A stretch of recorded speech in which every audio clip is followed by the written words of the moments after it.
Is it cold enough for you? Hey, welcome to another episode of the Blackout Tips podcast. I'm your host, Rod. Joined as always by my co-host, Karen. That's what old people say to each other. Is it cold enough for you? Hey, you're working hard or hardly working over there, Karen? Yeah. What's going on? That's them old man comments. We're live on a Monday night, ready to do some podcasting. Of course, if you're listening to this live, and hopefully before halfway through the day tomorrow, it's the last day of our annual African American Friday sale. The last day. I really don't want to hear the hey man, the da. It's 7 days later. Can I still get the? This is a long sale. It started way before Black Friday because we practice African American Friday, and it ended way after Cyber Monday. You had a lot of time. Shout out to those of y'all that signed up. Can't wait to look forward to this whole year making content and y'all being involved. To all the new people, all the recurrent people, welcome back. We appreciate y'all. Yeah, and for those of you that are on Patreon, the post that Roger sent, clicking the post, the videos are in there because I know somebody asked a question about that.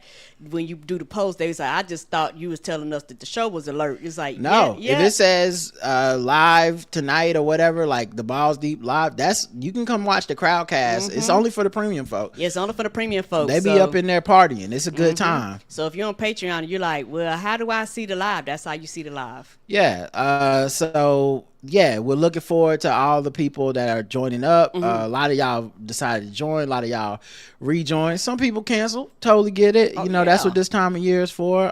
We ain't trying to steal no money from nobody. And most importantly, huge fucking shout out to the people who donated memberships. Aww. And that wasn't just one or two people. It's not 100 people, but it was 8-10 people that was like, hey, I want to just hook somebody else up with a membership. And I was able to email those people. Some of those people have been waiting a long time to get in. And what's crazy is I was expecting oh man, some of these people sent these emails almost a year ago. So it's cool if they just don't reply because, it's been a year. Dog, I want to say 90% of the people have already hit back and utilized the links to sign up. Wonderful. So people really was waiting on it, and like I said, hardships, all kinds of stuff is happening for people in their lives where they have to cancel, even if it's their favorite show. I don't ever take it personal. It's not about that. Nope. But the fact that been able to hit people up and be like, hey player, Santa came through, it's a real nice treat, man. It's really, and it really, like I said, it really is fulfilling and shows the kind of audience that we foster. And like I said, multiple people. I was expecting a person or two, and some people was coming through hooking multiple people up. Oh, shout out to it was like, hey man, I'm paid for my membership, and also here's 2 more for some other random people. Oh, that's sweet. So we can all be in on this together. So yeah, man, thank y'all, man. And like I said, it helps our operating budget. This time of year we pull in more money for our show than any other time of year because it's all condensed into this small segment. But it's good going into the fiscal year and the plans we have to make, and there's some stuff we're going to be announcing soon, and I'm looking forward to announcing it. But yeah, this is super fun stuff. So thank you everybody that took the time out to sign up and take advantage. And you still have, if you're listening right now, till about noon on the 9th on Patreon. And then I'll keep it till probably midnight on the website, theblackouttips.com. But after that, it's really over. And no offense to those of y'all that's gonna hit me up on the 11. But anyway, anything else? No, that's about it. Karen, did you want to do any banter? I have some. All right, let me pull up the banter music. Do you have any? Oh damn, that's low. Talk to me. Do you have any? Banter. Talk to me. Do you have any banter? Do you have any banter? I do. Talk to me. Banter. Talk to me. Do you have any banter? I do. Banter. I do. All right. I wonder if I'm the only one that does this on I know we have MyChart, and I know a lot of people have some version of MyChart for like your doctor's appointments. Have it fills you in and just sends you everything. You know, It's an app for doctor's appointments. In case y'all don't know. yes, and so they sent out a thing that's be like, hey, would you like to early check in? And like they ask you like a bunch of questions.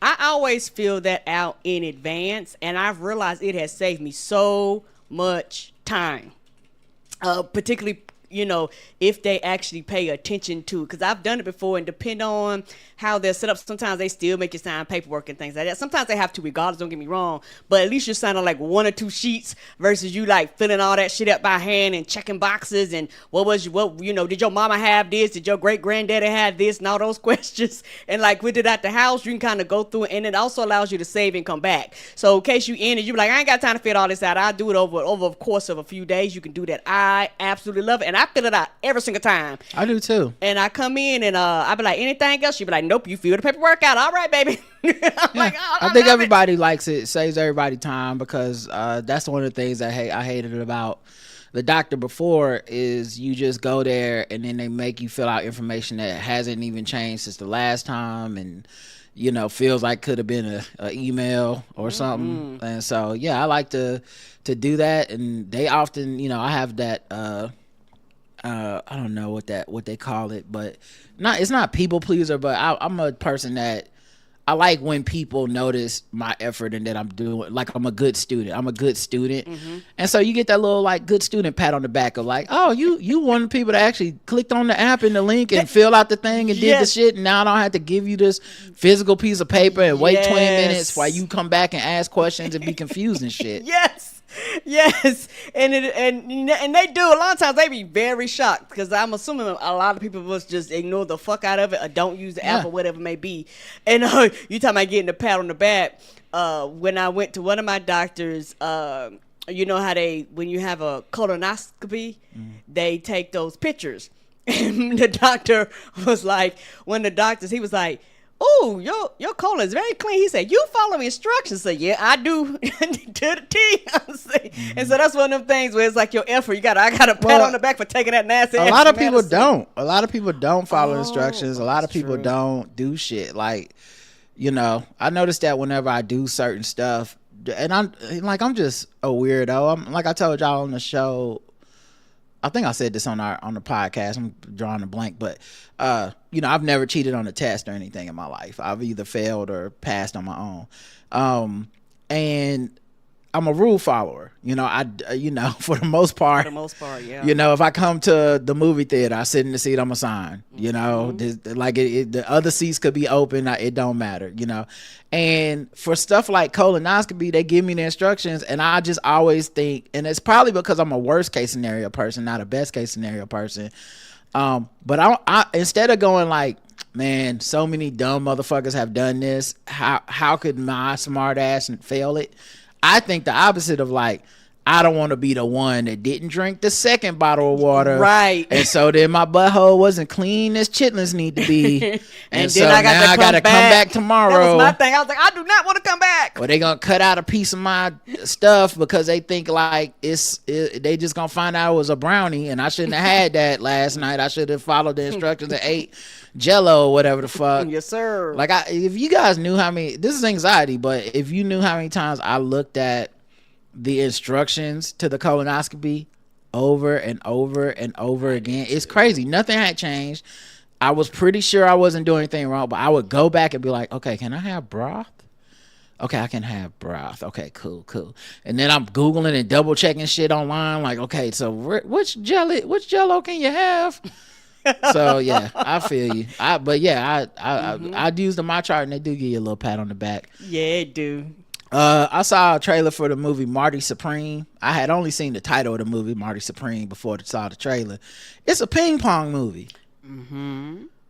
We are running out of biopics. We are out of shit. We are. Ping pong? I don't even know this dude.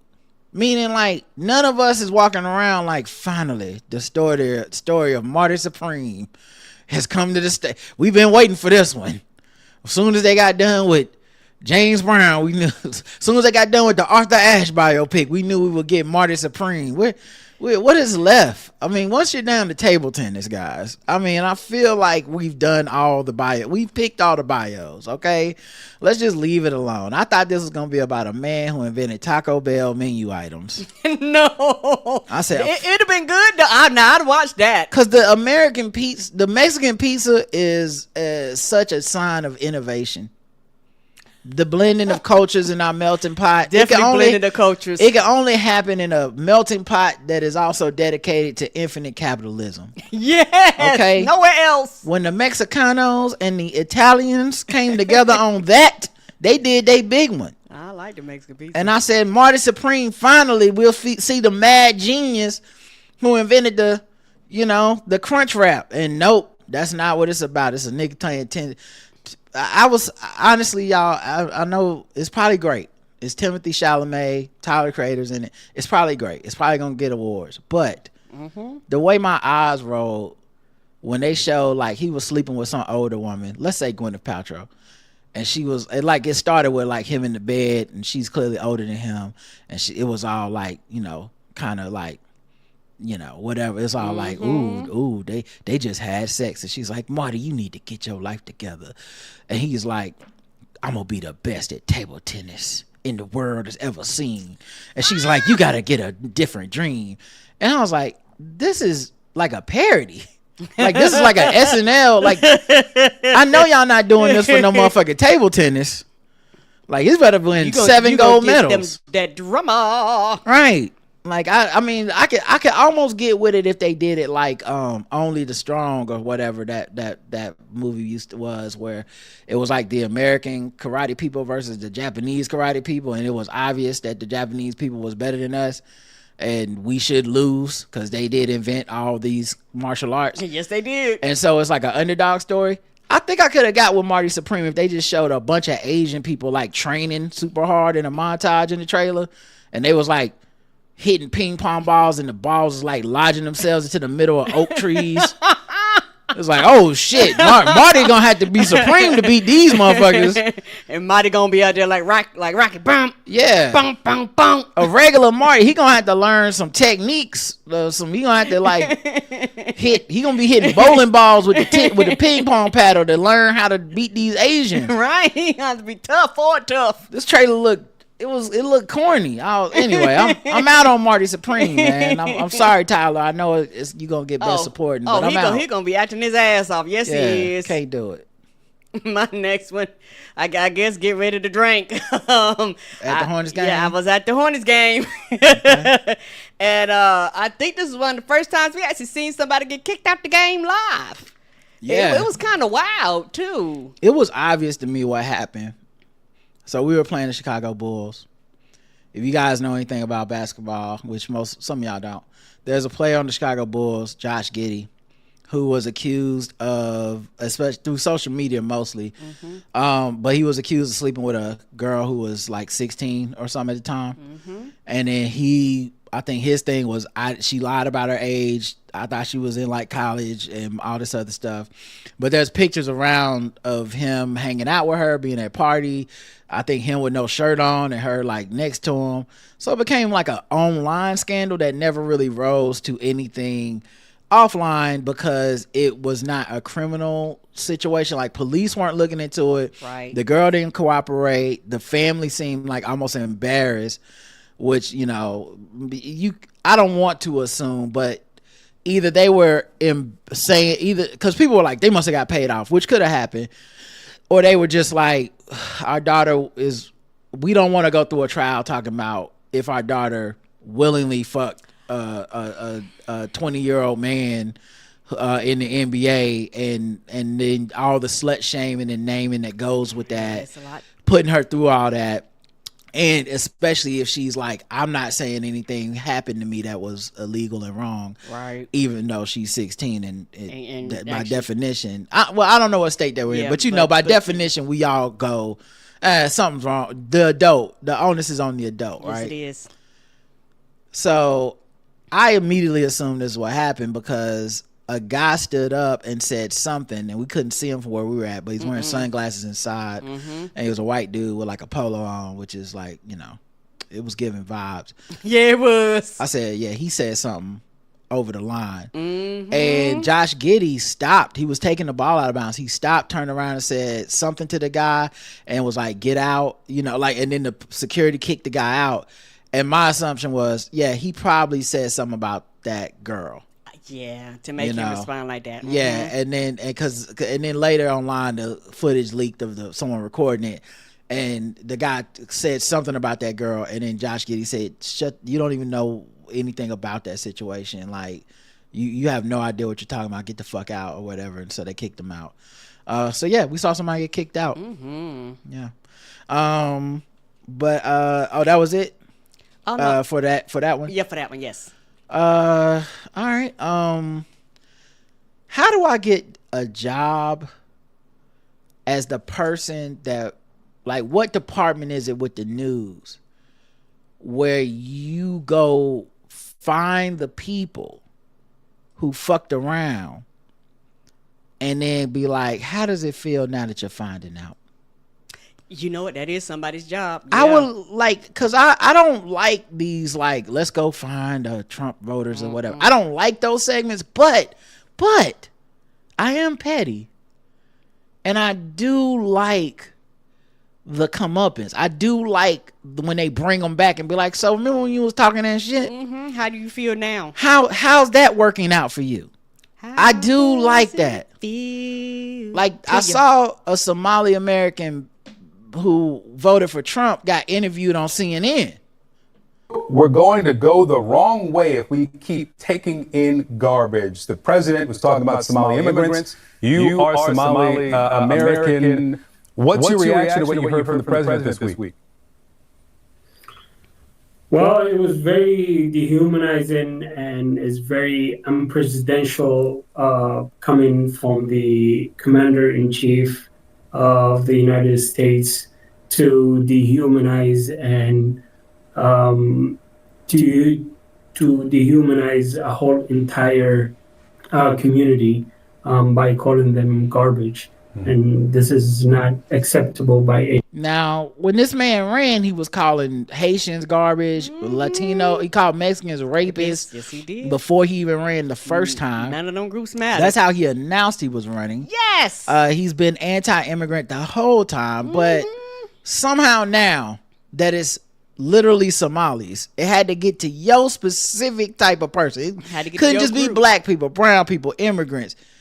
It had to be Somalis in your city that you was like, I think this motherfucker right here is this is crazy. He is dehumanizing people. I'm just saying, I won't play the whole clip, but I actually would love to work in a department that just got the Rolodex. Give him a call back. That's a good job. I would love that job, and honestly, it's a job that'll never get old because every day a sucker is born. I would love to be like, okay, remember that time we interviewed that dude that said I will vote for Donald Trump and he was Latino? Well, now that ICE is let's get him back on the horn. Let's follow up with him. What you think about it now? Hey, remember them farmers? They was like, well, we love Donald Trump, and now they like the tariffs are killing me. Get his ass up here. We need to talk to him for the next 2 minutes. Yes, we do. I just want that job. That's all. What do they got to say? Oh, and I think it was at the same Hornets game. And this was hilarious. And I felt so bad for the poor baby. We was sitting there, and it was like a baby behind us. And with like 7 minutes left in the game, the baby was like, I'm ready to go. And they was like, look at the clock. It's, 7 more minutes. They teaching them the time. It's a small baby. And then they had to nerve to go to motherfucking overtime. And I thought, oh no! Y'all gotta explain to this baby. It's 5 more minutes, and that baby been asking y'all every 45 seconds, is it time to go yet? That was hilarious to me. Yeah, I felt bad for those parents because they told a little white lie. Cause kids at that age, you can lie to them. And so the first lie was that the amount of time on the clock was how long it's gonna take to leave. Yes, I was like, no, baby. It's an NBA game, just like clock stops all the time, fouls, timeouts, all kinds of shit. Right. So first, the kid wanted to go, and they were like, "Oh no, baby, it's only 3 more minutes left in the game. I was like, you mean 10 minutes of real lifetime? But okay, they stupid. They don't know. But then when Con and Nibble hit the 3 to go to overtime, I was even like, that baby. I admit it was like that poor baby. That poor baby gonna be like, but y'all told me. Y'all done promised this baby. Now it's getting introduced to the concept of time, overtime. Like real time. Time that the game was supposed to be over, but you got to keep playing. Right. Like that kid didn't care about wins or losses. He cared about sleep. Right. It probably way past the baby bedtime. The baby was like, what's happening here? Right. And it was just hilarious because literally every 45 seconds to a minute, the baby was like, is it time yet? Is it time yet? They was like, look at the clock ticking down, and then it went to overtime. I was like, oh, poor baby. It was definitely some "Are we there yet?" energy. Yes, it was coming off that kid. It was just hilarious. And then one of the games, and there was some people behind us, and at the same game there was some people in front of us, and Charlie was a woman with 2 kids, and she didn't give a fuck about that game. And it was like 2 minutes to go. Her husband was standing up and he was ready to go. And she packed them kids up and left his ass. Was like, I'll meet you in the car. I was like, goddamn. She was like, no, I'm not dealing with this. It's that time of year where we're getting screeners, and I watch them for our critic thing so I can try to be informed about what I'm gonna, vote on for the North Carolina Film Critics Association. Mm-hmm. And so a lot of these screeners are like your indie film, smaller budget, slice of life films. Right. And sometimes I'll be watching a slice of life Hollywood film, and I'm like, y'all really couldn't find a better slice of life than this? This was the best slice of life y'all had this year? Yes, sometimes. Nobody's life was slicing better than this? Yeah, and I realized even anime, I like slice of life, but sometimes the slice of life be like watching paint dry on the wall. You be like, hey, this is too slow. Yeah, like y'all couldn't have fried this or put some seasoning on something. it. This is a thin slice of. You can't stretch this slice of life to 2 hours and 20 minutes. This slice is over. There's low calories up in this slice. I'm still hungry after this slice. Right. And I don't want to eat this slice. I want to open another slice of life that was somebody lived a life. That's I'm on here watching a man play ping pong, and I'm just like, it had to be another life out there. This slice of life has no seasoning, no flavor to it. take another cut from somebody else's cake. Right. Like, oh, together. We did have a biopic about James Brown. Let's just get another slice of his life, because he had a cool life that was entertaining and delicious. And we probably never get through all of it. But these professors' life at this college is not that entertaining or delicious. It's just kind of boring. I have a life like this. This is my life. Yes, this is my life. Like, I don't want to see me. I don't want to watch you go to the bank. I'm boring. I don't want to watch you you going to the movie in the movies. This is just a documentary now. I'm out of here. I agree. People, I knew people tailgating was serious, but this is the first time I've really kind of been downtown before a Panthers game. Because normally when the Panthers are downtown, we stay away from downtown because we like, that bitch gonna be crowded. But we happen to be up and around and moving. And so we was moving around at 8 a.m. We was like, oh, let's find us a good breakfast spot. So Roger was finding us a breakfast spot. And we had didn't realize that people tailgate.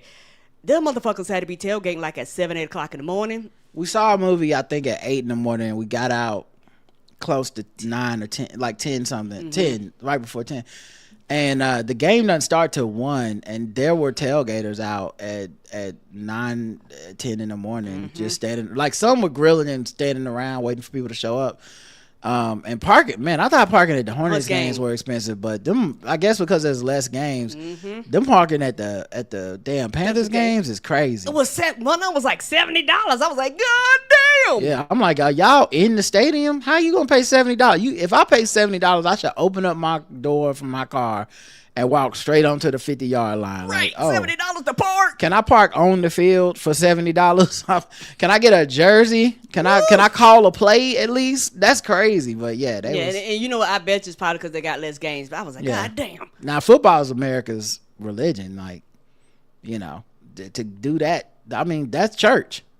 People get up early and go to church like that. People do that with football. They do. I only got one last thing. I guess we can get into some other things. I'll do one, you do one, I guess, because I'm sure you probably got a lot more. I hurt my hip at the gym, and I didn't get to go do my 5K this year. We missed you. Which I was very disappointed in, but my trainer always says, listen to your body.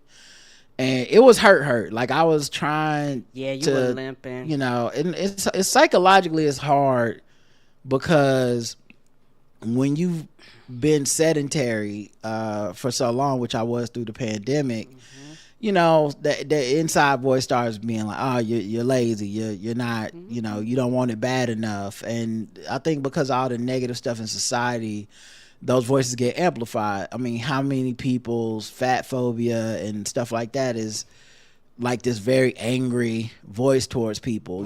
It's oh, you're fat, you're lazy. Look how people talk about Zion Williamson, an athlete who is in better shape than 95% of humanity. Right. And we talk about him like he is a literal piece of shit. Like he don't give a fuck about, like he wants his body to be injured. That's how we talk about him, right? A lot of people. And so part of my brain, that is this thing you have to undo. Yeah. And your brain had to unlearn is this inner voice that's like, gut through it. Go out there anyway. And every time I've tried to do that since I've started training, I've always hurt myself worse and ended up in a much worse situation where I literally couldn't do anything, as opposed to learning to adjust. Now, the good thing is my trainer has equipped me with so much knowledge at this point. I know so much more about weight training, lifting weights, my body, food than I knew 2 years ago. And so, I knew that if I just waited till I got at least to not limping around too bad, I could go to the gym and work out just different muscles than my legs. So that's what I did today. But man, I was literally rationalizing Saturday morning, like I could probably just limp through it, be a little bit slower, and but I could finish it, and I might have to chill out the next few days and hopefully it won't set me. And then I was just like, that's just stupid. Because it was like 3 miles and some change. I know it's not long. 5K is not long, it's 3 miles, but still 3 miles hurt and limping is it's stupid. It would have been stupid, and who knows how it would have affected other things. I wanted to go to the Hornets game the next day. If I would have had a setback where I was literally unable to walk too good or whatever, but the main thing was just that mental voice and putting it in check and rationalizing and being like, no, because at this point I've proven myself to myself. I'm a hard worker. I already knew that, but in this area, I'm not slipping on effort and work. I show up to the gym, I put in that work, and it's just unfortunate that I, got injured, but that happens from time to time too. You're moving heavy things, and some of this shit is like CrossFit shit, like kettlebell swings and stuff, which I think is how I hurt myself this time. And you got to get the form right, So I remember doing the first rep and I didn't do the form right. And I was like, I think I did that wrong. And I'm telling my trainer, how do I do this? And she was like, yeah, it's been a while since we did this, but you do this, this, and this. Don't. And I said, oh, okay, cool. And it was a slow hurt, so I think I heard it then, but it didn't really kick in till about 20 minutes later when I was leaving the gym, and I was like, why am I limping? What did I do? And I was like, it must have been the kettlebell swing with the wrong form. And then it just slowly was like, and now you need to lay down. So go sit down. Yeah, because it's kind of hard, because some people have that all or nothing type of mentality, and it's one of those things where 20% is okay, 30% is okay, it's okay. Yeah. But I used to be afraid, and maybe other people can relate to this, but I was more afraid I was going to quit. I was afraid I was going to make an excuse that would allow myself to give up on myself. But I'm long past that point. Yeah, you've been very consistent. Now, at this point, I miss the gym when I don't go. A lot of people do. When there's days where I feel the pull of man, I'm playing this video game or something. Man, let me get up and just put in this work and then come back. And like I said, it's not always a linear result, meaning like it's not like people look at me and they're like, God damn, this motherfucker is so skinny now. It's like, no, I'm putting in the work, but it's really more for me. It's definitely a great exercise for mental health too, to just have that hour of something or hour and some change of something you're accomplishing. And also I'm learning a lot. So, and we'll see. I worked out upper body today, and we'll see how my body feels tomorrow. Like I have to be smart. So tomorrow I'm probably gonna take off just to be like, okay, I didn't see how you feel, get more sore the next day and be like, well, I can't do those workouts anymore. So anyway, but yeah, it was just a little thing I was thinking about. No problem. And my last thing before we get out of this segment, I did not realize I love this is something that's down here southern. I love this food called liver mush, and I did not realize that I was in the liver mush community because I wonder if it's a liver mush Reddit. It gotta be. and the best liver mush is, I'm gonna say Nieces is the best liver mush. And they're based here in Charlotte. One of their factories is here in Charlotte, and they had like a situation where something major happened to the plant. Mm-hmm. And because like the ceiling caved in or something. Yes. And so because of that, they're not producing anymore. But it's like it's out in the public. But a lot of restaurants, particularly here in Charlotte, in the South, once they run out, they literally are out. Like when the grocery store, once they sell their last one, that's it until they get the factory back up. So one of our favorite spots, I keep asking, and they be like, nope, it's still down. It's still down. We don't know, it's still down. And so we had went to another restaurant spot, and I was talking about breakfast and, how I like to, eat my food and stuff.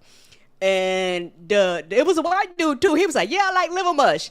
And I was like, yeah. And then he said, he was talking about, yeah, that shortage. He was like, and I tried the other one. It ain't as good. I said, no, it ain't as good. Then it's done though, man. I was like, damn, I'm really in the liver mush community. Yeah, you in the liver hive. Yeah, I am in the liver mush hive. Liver mush lovers are sounding the alarm on social media after the beloved breakfast staple vanished from stores across the Carolinas.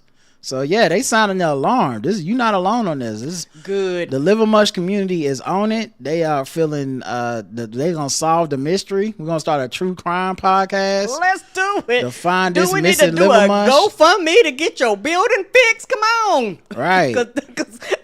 because it's one of my favorite breakfast foods. Yeah. And it's not the same as it, but chances are if you grew up in the you want me to play it? Yeah, go ahead. Oh, okay. Carolinas, your grandma had it in her kitchen. We're talking liver mush. It's a combination of pig parts, cornmeal, spices, typically sliced and then fried.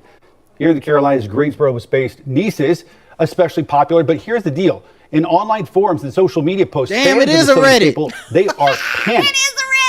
Yeah, now it's the North Carolina Reddit, but everybody hilarious. Started with like liver mush. What the fuck is happening?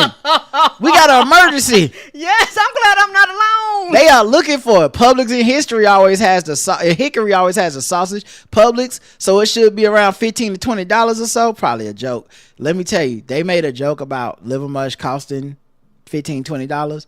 Whoever is in this Reddit, they gave it a negative. They put an arrow down on that comment. Oh, got negative one. Meaning they ain't here for your little motherfucking liver mush joke. No, don't. Because it has been out. I can't get me a ham, egg, and cheese liver mush sandwich. What is this? Ham, egg, and cheese. I mean, a ham, egg, and cheese. Liver mush, egg, and cheese? Yes, liver mush, egg, and cheese. They cannot find it anywhere.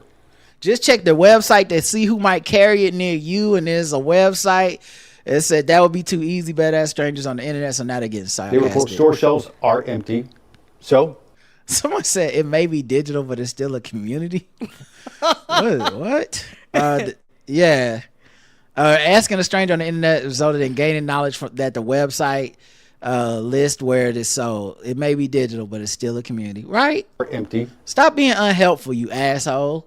So, sure enough, we checked delivery sites like DoorDash. And someone said, I just saw, ooh, man, not this crashing into some other news. Just recently bought by private equity. Oh, no. So I guess they are in the process of gutting it. Will file for bankruptcy. Shame. It was the best.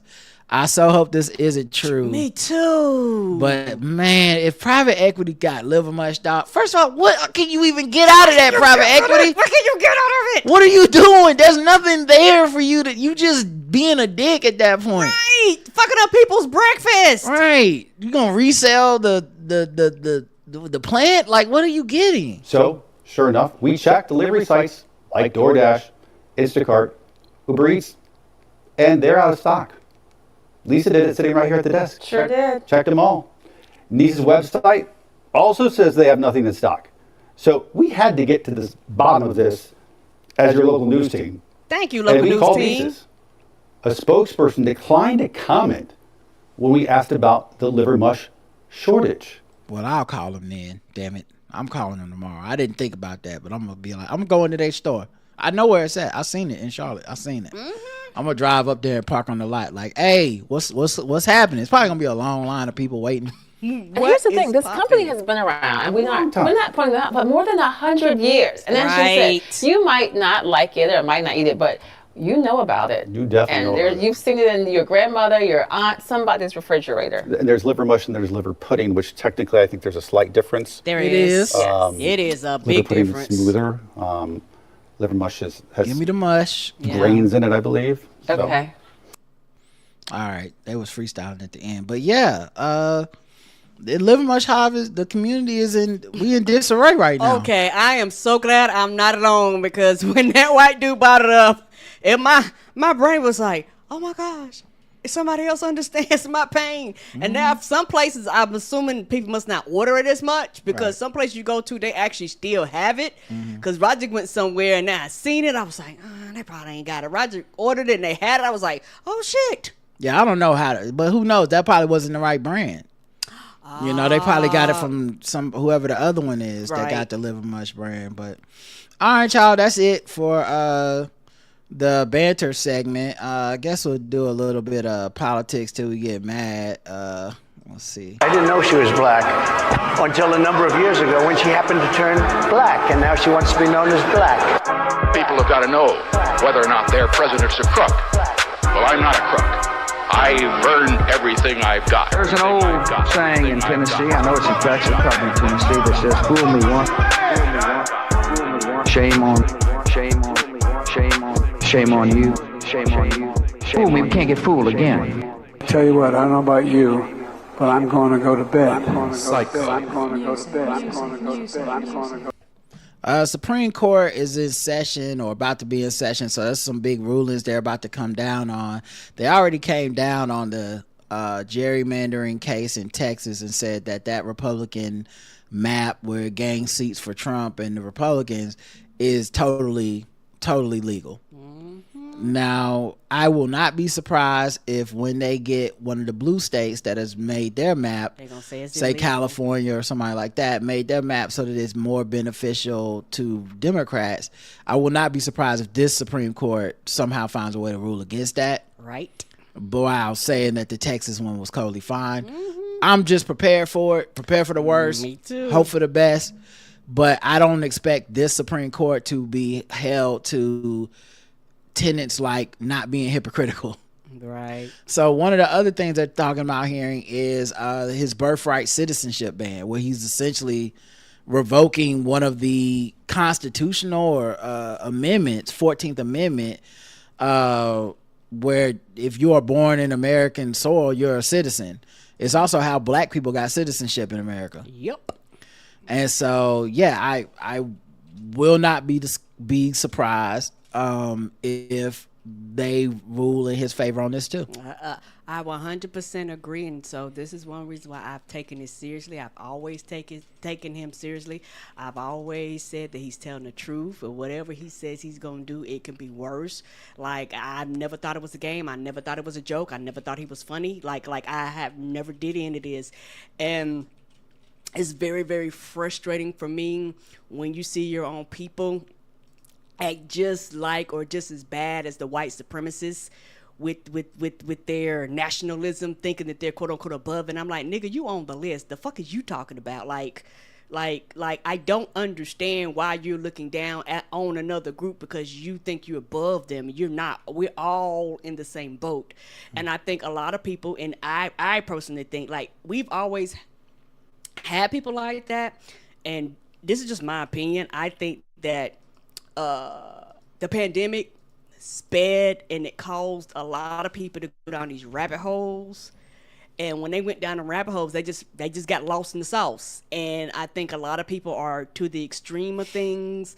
They don't want to hear ration. They don't want to hear reason. They don't want to hear logic.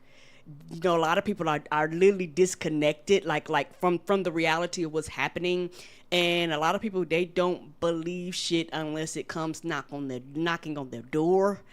And I'm like, you telling them the water's rising, and they're going, nah, I'm good. You be like, bitch, it's up to your knees. What are you talking about? And they go, nah, I'm good. And it's just one of them things where it's very frustrating because it's like, I don't want to see people suffer, but more and more people are going to suffer because the American populace decided to put him in office again. Yeah. It's this next session is gonna suck, and they've been waiting their time and no one can stop them at this point, because the people who could have stopped them was us, and a lot of us decided, 90 million people, whatever, said I'm good, 70 something million said I want this, and there wasn't enough of the rest of us that was like, we're against this shit at all costs. A CNN panelist burst out laughing off camera as Donald Trump received the inaugural 2025 FIFA Peace Prize. Some shit they made up. Yeah, FIFA president Gianni Infantino. That's funny, his last name's Infantino because he's babying Trump. But he apparently gave Trump this made up award, which all awards are made up, but they specifically introduced this because they know he's aggrieved about not getting the Nobel Peace Prize. And they also know that soccer and the World Cup is coming to America. Right. Like, they don't want to deal with all the crazy immigration, nationalism, ICE bullshit. Yep. And so this is like, Tim Cook bringing a gold iPhone to Trump or something. Like, to me, this is them grifting, kissing the ring, bribing, and Trump works nakedly by transactions and bribes. Of course. We as a society, as a country, and the media have decided that this is not outrageous. Like, there's nothing to be done about it. Republican politicians aren't going to do anything about it. No one's putting pressure on anyone to do anything about it. This is just like another day of him doing things that would get any other candidate thrown out of the fucking office. At least become a laughing stock. Yes. And nothing's gonna happen about it. Right. And it's one of those things to where, when people demand accountability, everybody looks around stupidly. But you go, well, media, your job is media, you told me your job was accountability. That's what you told me. You told me this. But yet when it comes to these things, you just, whatever he says is facts. Versus doing your job. I just think it's going to be interesting because I would not be shocked if they never get this prize out again. Oh, no. We've never seen it again. Meaning the World Cup comes here. It goes off enough that they, everyone gets to have a good time. Because after this, he did tell immigration to prioritize people coming to the World Cup for immigration status, like for getting in the country. So he said, like, hey, let these people in, not stop them, double check them. So this is a nakedly transactional thing. And I wouldn't be surprised that this was some brilliant quote unquote idea. Someone had in one day departments like, what if we just give him an award? He's stupid enough and vain enough and narcissistic enough that he won't care that it's whatever. He just likes getting awards. And at the end of the day, we don't ever have to get this shit out again to anybody. Oh no, we'll never see this award again, and it's also one of those things. Once this time has come and gone, I want to, because they always tell you like the numbers afterwards. I want to see if the numbers drop, because I can see a lot of people going, I'm not going to fucking America. Like, I could see some people being like, hey, like, how do I know I'm not going to get flagged? Like, yeah, you could say let him in, blah, blah, blah, blah, blah. But, you know, I might be the one that stopped or whatever. So I want to see the economic impact of this with the uncertainty. Josh Shapiro, who was a Democrat who was considered for Kamala Harris's running mate, but she ultimately decided against it and went with Tim Walz. He said that Harris told blatant lies and she's trying to sell books and cover her ass. He did this in an interview with, I guess The Atlantic. Reporter Tim Alberta described Shapiro as between outrage and exasperation as I relayed the excerpts about him from Harris's book. She accused Shapiro of taking over the conversation when he was interviewed to be her running mate, allegedly insisting on being in the room for every decision. She wrote that in her book, he asked. That's complete bullshit. I can tell you her accounts are just blatant lies. Alberta also told Shapiro about some of the questions Harris recounted him asking her during the interview, including the size of the vice president's Naval Observatory home and if the governor could loan Pennsylvania art for the residents. Shapiro defended himself and said that anyone would ask questions if someone was talking to you about forming a partnership and working together. When asked if he felt betrayed by Harris, he snapped, Alberta wrote. I mean, she's trying to sell books and cover her ass, he responded, before he backtracked and told Alberta, I shouldn't say cover her ass. I think that's not appropriate. She's trying to sell books, period. He meant what he said, and, you know, I believe her. Yeah. I believe her statements, and I believe that's why you wasn't picked, you know, because she was like, who wants to deal with this? Mm-hmm. You came in there with the ego because you know how white men do. I know I'm going to get the job. And she was like, no, you're not getting this job. And he was like, how dare you not select me? Yeah. I think it's interesting too because this is one of the reasons people don't want to do the tell-alls and stuff, don't want to tell, while people just pretend to be friends in public, because once you say something like this, it's like people going to attack. Reading that, I wouldn't find what she said to really be anything too damning if I were him. Like, I'm like, yeah, I asked about the size of the mansion, and especially if it's true, like, yeah, I did want to be in the room for every decision. She thought I overstepped my bounds, and I respect that, and I'm, whatever, we're moving on. You pay for being honest in that world because it's so fake, while also people they say they crave honesty. Shapiro also went after the Democratic Party. Democrats lost ground in some of these communities by failing to show up and failing to treat people with a level of respect that they deserve. Donald Trump has been a once-in-a-generation political figure who managed to connect on a deeper cultural level. I'm going to tell you right now, he's a non-starter for me. Yep.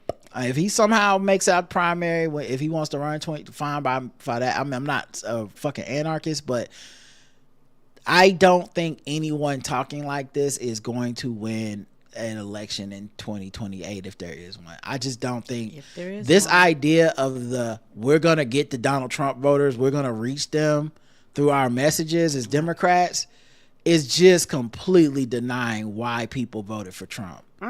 Especially the second time. There's no mistake. They wanted what they were served. Yes. And if they didn't want it, they were at least willing to deal with the mendacity and the backstabbing and the anger and the incompetence and the grifting and the theft.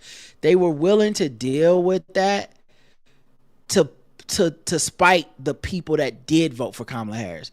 And there is no way out of that. Like not from a messaging standpoint. Like there is no message you can tell somebody. Some of these interviews where they go find people that are like, man, Trump really fucked me over as a farmer, man. These tariffs is killing me. I actually got to close my business. When they do ask them, like, would you vote for Harris if it was today? They be like, no. Right. They say no. I felt like I didn't have a choice. What do you mean didn't have a choice? Voting's all about choice. What do you mean you didn't have a choice? Why didn't you have a choice? Because you never could consider yourself voting for her black ass. That's it. Right. So yeah, in September, he also jabbed Harris for not talking about former President Biden's decision to drop out the race. I was direct with him, Shapiro said on sports commentator Stephen A. Smith's Sirius show. I told them my concerns. At the time, he said he did not read 107 Days. So yeah.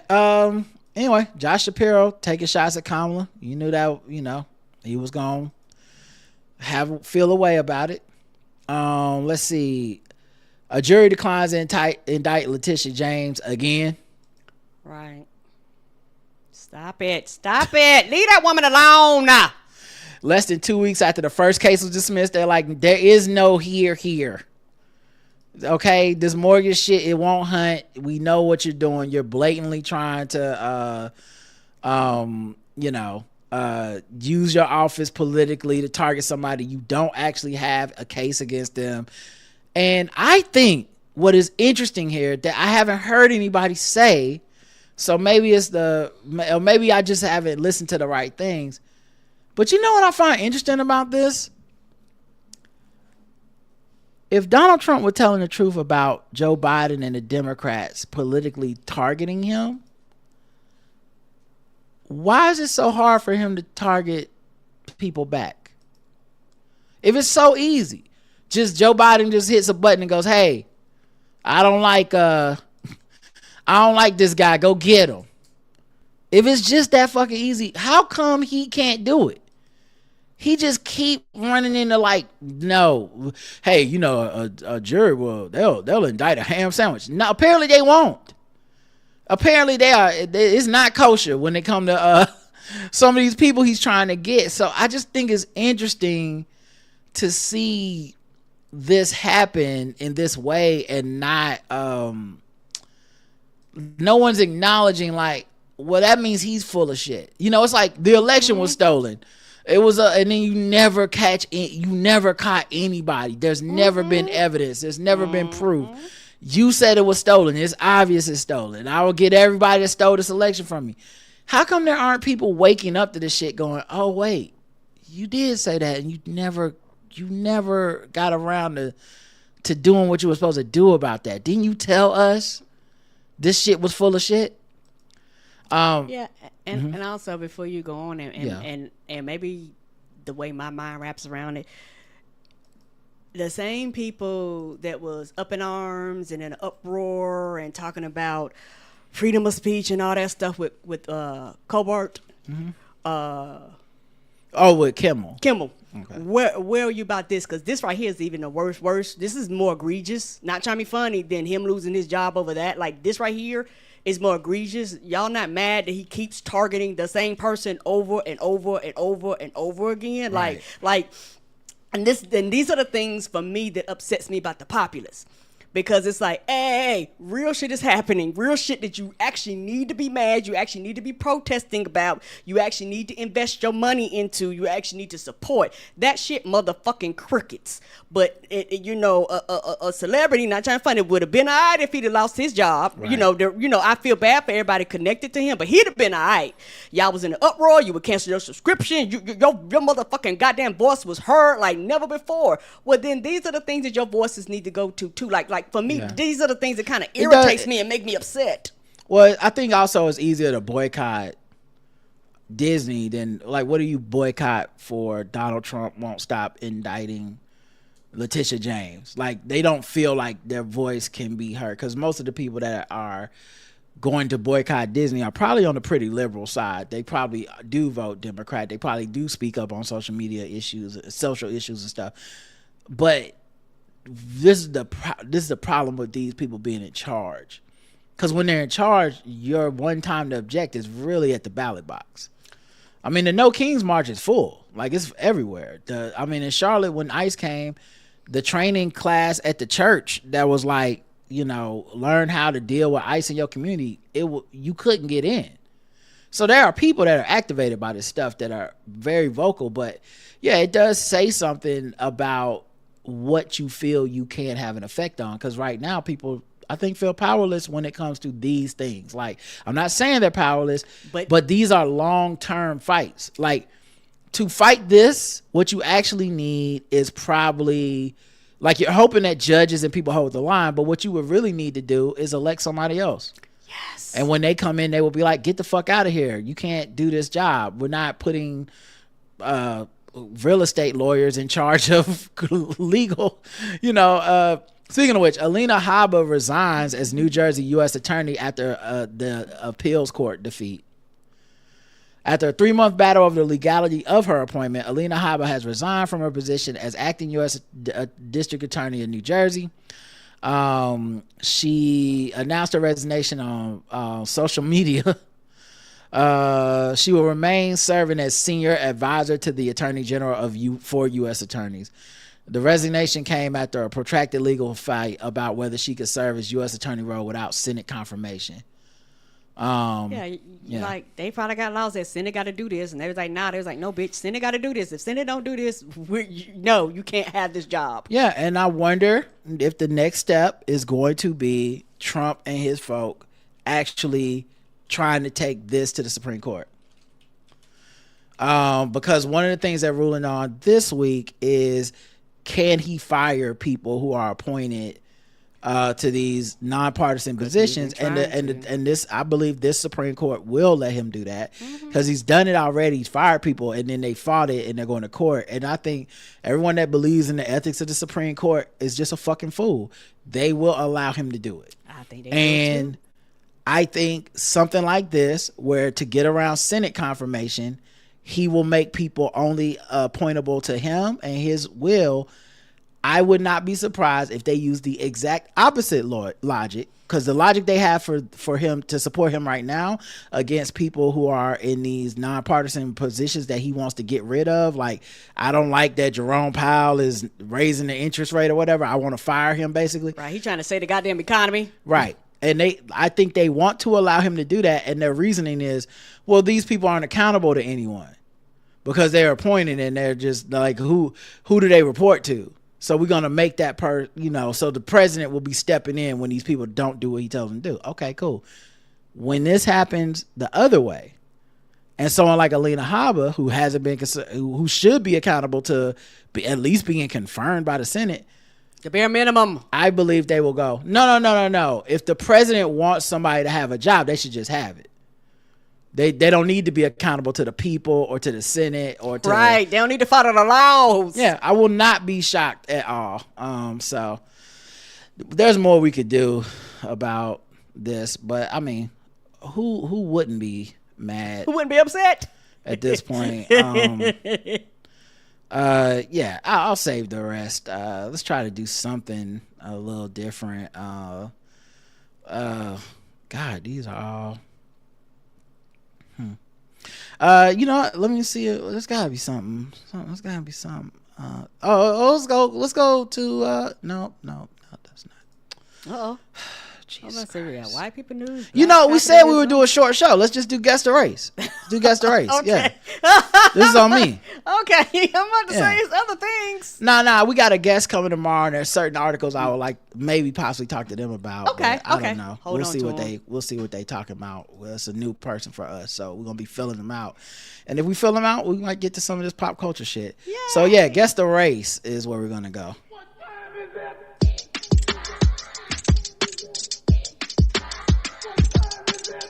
It's time to guess the race. It's time to guess the race. It's time to guess the race. It's time to guess the race. A man sent meth to bank using drive-thru tube during routine transaction. I hate when I do that. You ever be wanting to send them like, here's some checks I need to deposit. Whoops, was that my meth?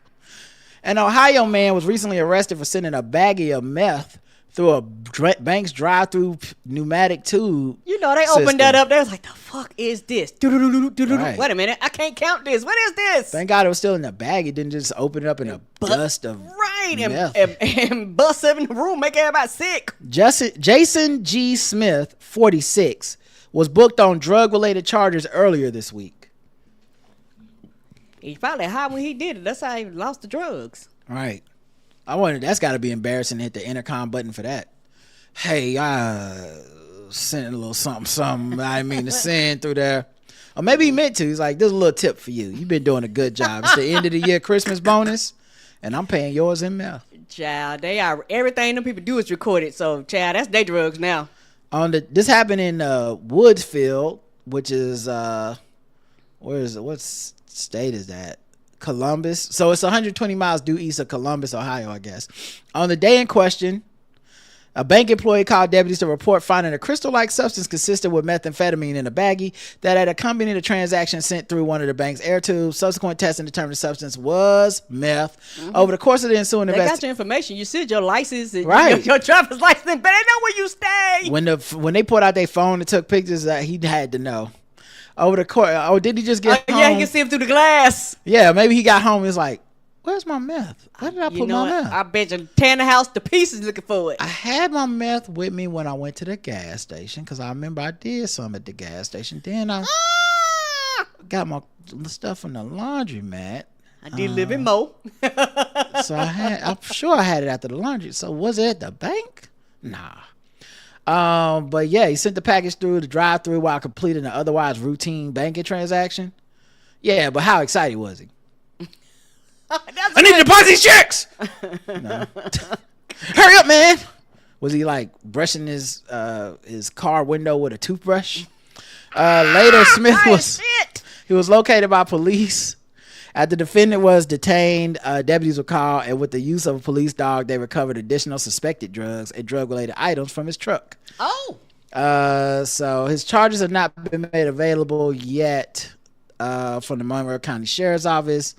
And the sheriff did offer a PSA. Illegal drugs don't belong in bank drive-thrus, but they can be turned in at the sheriff's office. No charges, no handcuffs, just help. We'd much rather safely take them off the street than see another unexpected deposit. You love when they get clever.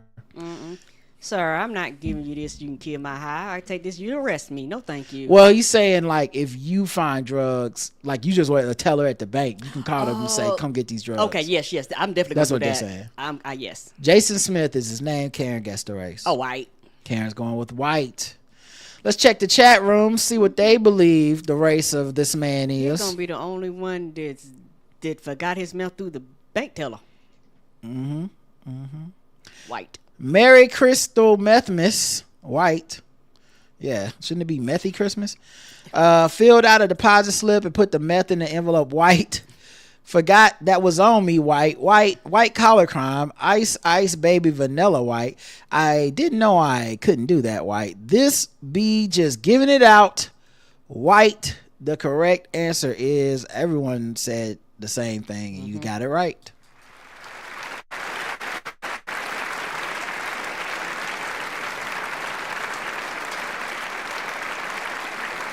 Meth does just feel very white, you know?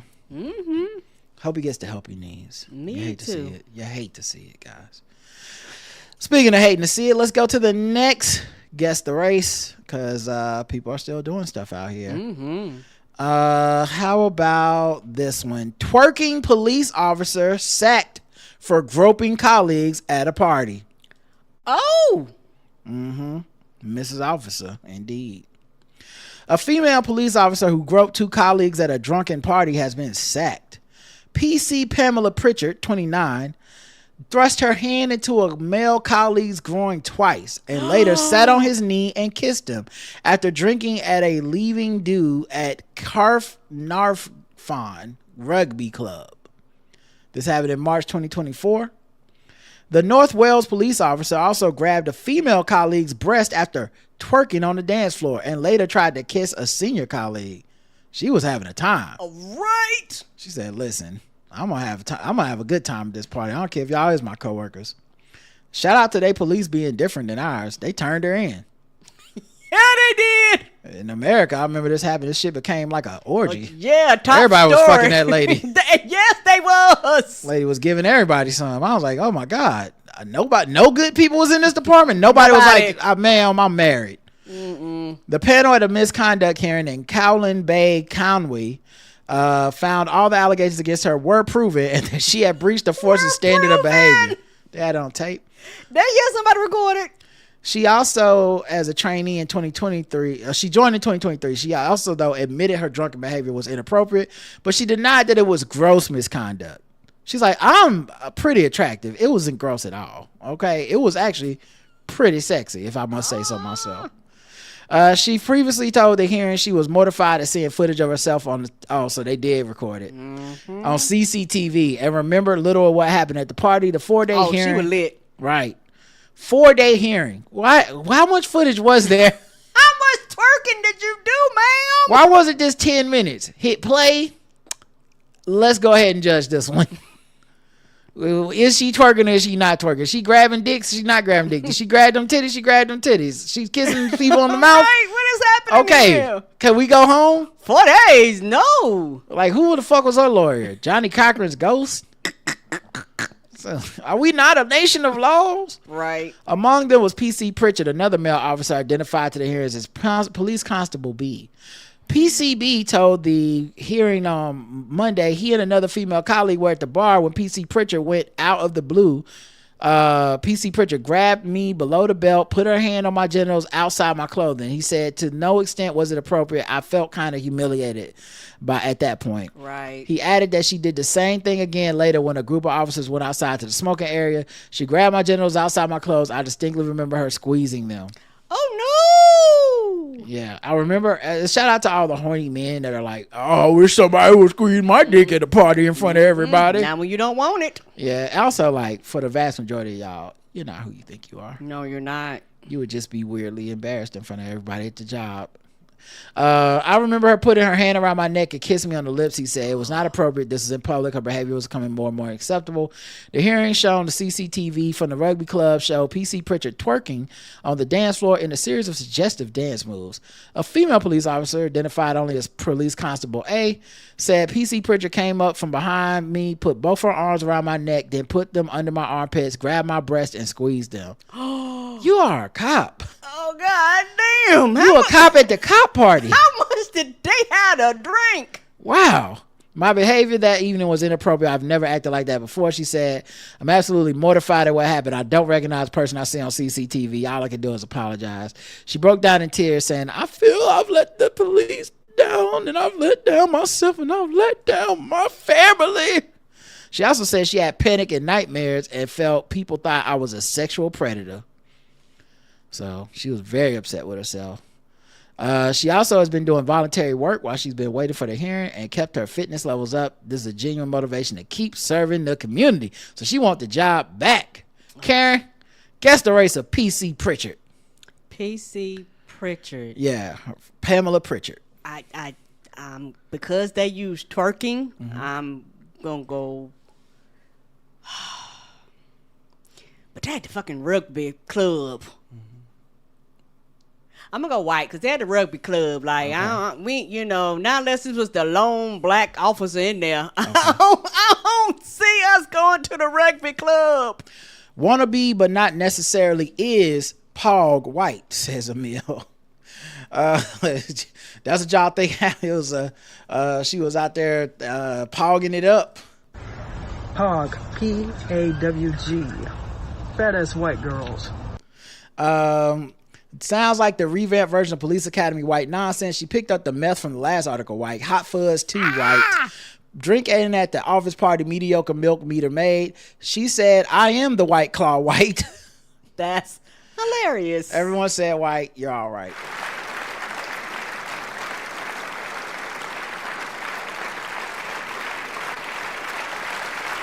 They also put twerking in quotes in the article, which makes me wonder if the twerk wasn't that good or they just were like, I guess it's called twerking. I don't know. Okay, and that's what I thought too. I thought, this sounds so very white. They use twerking, which kind of threw me off, but I was like, they might be like you just shook your ass, so it's twerking type of thing. Not that you actually did it, and for the fact that they were like, I want my job back. I was like, what the fuck? Yeah, getting the job back was so white. Her being even fighting it, but being on Facebook with a glass of wine now it looked like a threat. This is just a nice, classy picture of her at lunch drinking some wine or something you put on a dating profile. But now that we know she's the twerking bandit, yeah, the twerking bandit. It's like, oh, she was planning the crime right then. She was gonna grope some people at lunch. Talking about tailgating, she tailgated for that party. Yeah, she was tailgating, all right. Yeah. Shaking some tailgating. Yeah, she was looking at tail. All right, you're 2 for 2. Woohoo! Bitch was white. I ain't racist. How can I be racist about anybody or anything in my life? How can I? Call them niggas. Just call them niggas.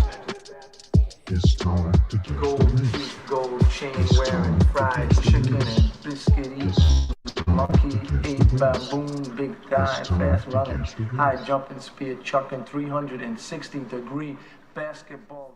A Mississippi woman set her ex-boyfriend on fire and then tried to tell the police he had fallen into the fireplace while holding a bottle of lighter fluid, even going so far as to change his clothes before calling 911.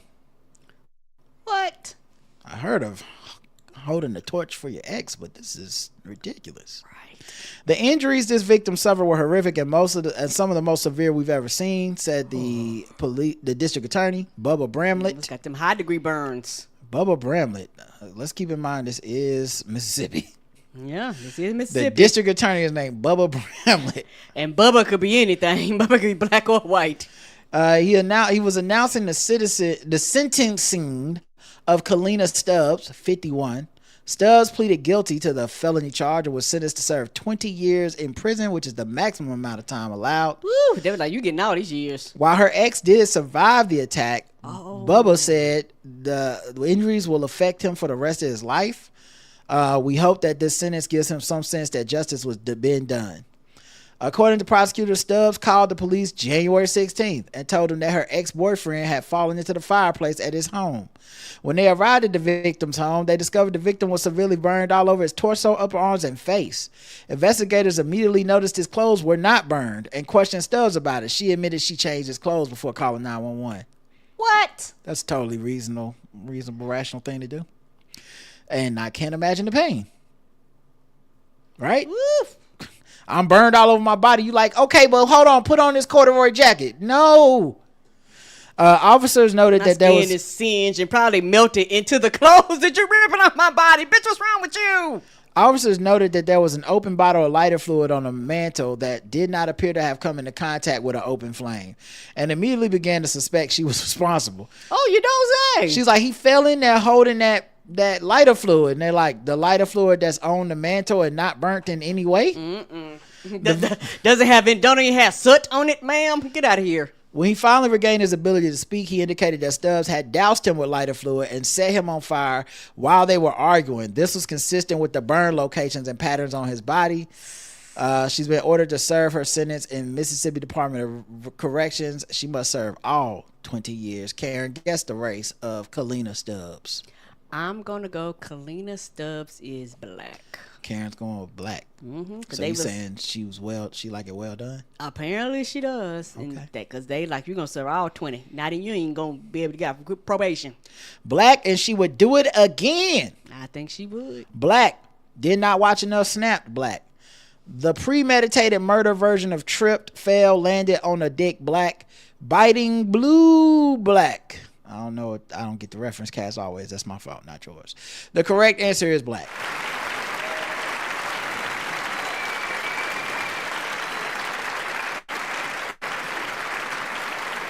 Someone said, what's in the new McChicken? Well, it is crispy. Yeah, that's her. She burnt that man to a crisp. She looked like she will burn a motherfucker for playing around too much. So Oof, and she like, you hate to see it again. Yeah, you hate to see it. All right, let's get into the last segment of the show, Sword of Ratchetness, and wrap this up.